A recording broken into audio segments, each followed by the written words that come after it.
जय श्री राम। श्री भैरव धाम सिद्धपीठ आश्रम में आप सभी का स्वागत है। प्रिय भक्तों, कई भक्तों के कमेंट मिले हैं कि महाराज जी, ये श्री भैरव धाम सरकार कहाँ है और यहाँ पर दरबार कब लगता है, दरबार के क्या नियम हैं। तो आज हम विस्तार से आप सभी को बताएंगे, केवल आप वीडियो को अंत तक देखें। श्री भैरव धाम सरकार से जुड़ी हुई संपूर्ण जानकारी आज हम क्रम से आपको बताएंगे। सबसे पहले मैं आपको बताऊं कि श्री भैरव धाम सिद्धपीठ आश्रम उत्तर प्रदेश के झांसी जिले के अंतर्गत मौड़ तहसील में समथर कस्बे के पास एक गांव आता है लोहागढ़। संपूर्ण भारत में दो ही लोहागढ़ हैं, एक राजस्थान में पड़ता है और एक झांसी जिले के यानी उत्तर प्रदेश में पड़ता है। तो ये झांसी जिले का जो लोहागढ़ गांव है, यहां पर लगभग 500 वर्ष पुराना एक बटुक भैरव का मंदिर है। बटुक भैरव का मंदिर काफी प्राचीन है। वहां पर श्री हनुमान जी महाराज का मंदिर है, संकट मोचन बालाजी महाराज का, और पास में प्रेतराज सरकार का है, यानी बालाजी महाराज का दिव्य दरबार।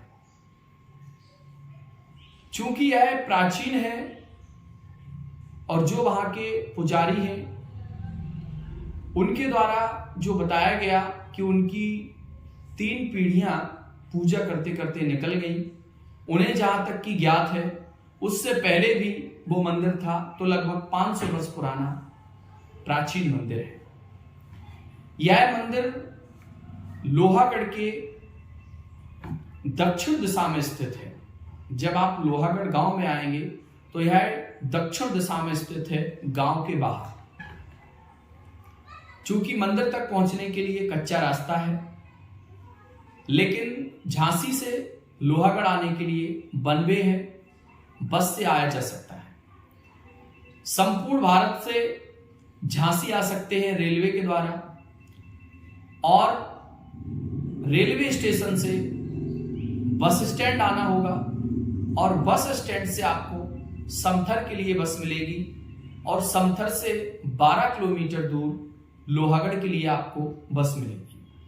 समथर से झांसी की दूरी 70 किलोमीटर है और समथर से लोहागढ़ की दूरी 12 किलोमीटर है, यानी झांसी से लोहागढ़ की दूरी 82 किलोमीटर है। संपूर्ण भारत से ट्रेनें झांसी के लिए आती हैं। तो आप अगर अमावस्या के दिव्यदर्शी दरबार में आना चाहते हैं तो धाम का कॉन्टेक्ट नंबर है, पहले संपर्क करें।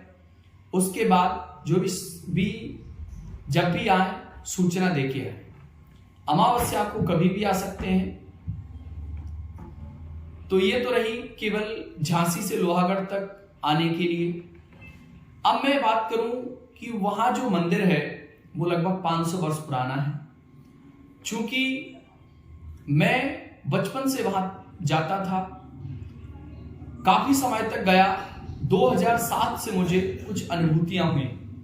मेरा ऐसा कोई मन में विचार नहीं था, ना ही मेरा कोई ऐसा उद्देश्य था कि मैं ये सब करूं कि दूसरों के बारे में बता दूं, उनका ये हो जाए, उनका वो काम हो जाए, ऐसा मेरा कोई ख्याल नहीं था।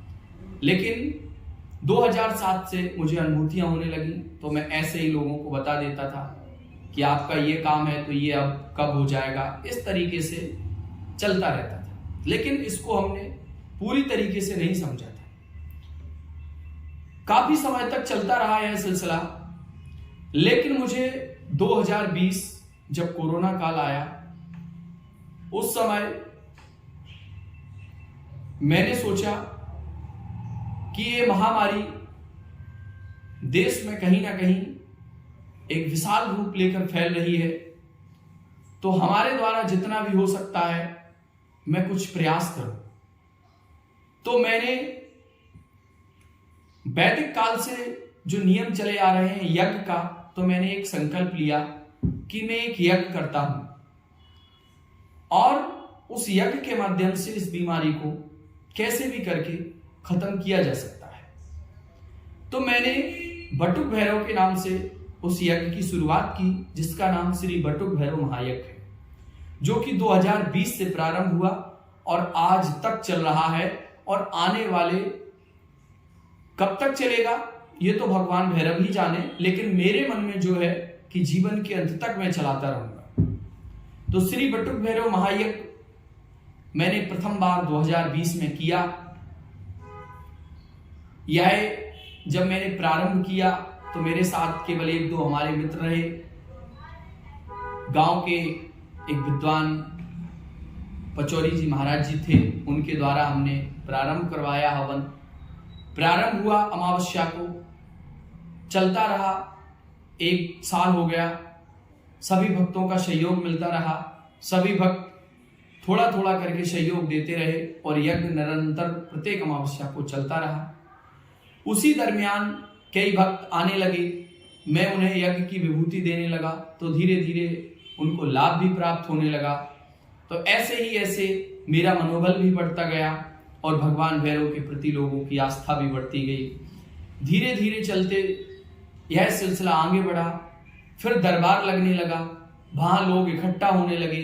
यज्ञ के बाद हम लोगों की समस्याएं सुनने लगे, उनको हम समाधान देने लगे, तो लोगों की समस्याएं दूर होने लगी।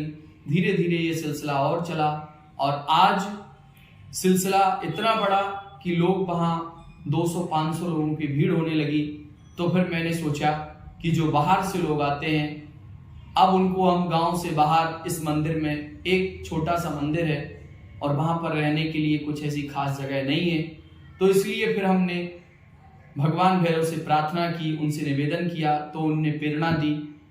फिर हमने गांव में ही एक जगह थी 1600 स्क्वायर, जहां पर हमने श्री बटुक भैरव महाराज का यज्ञ वेदी वहां बनवाई।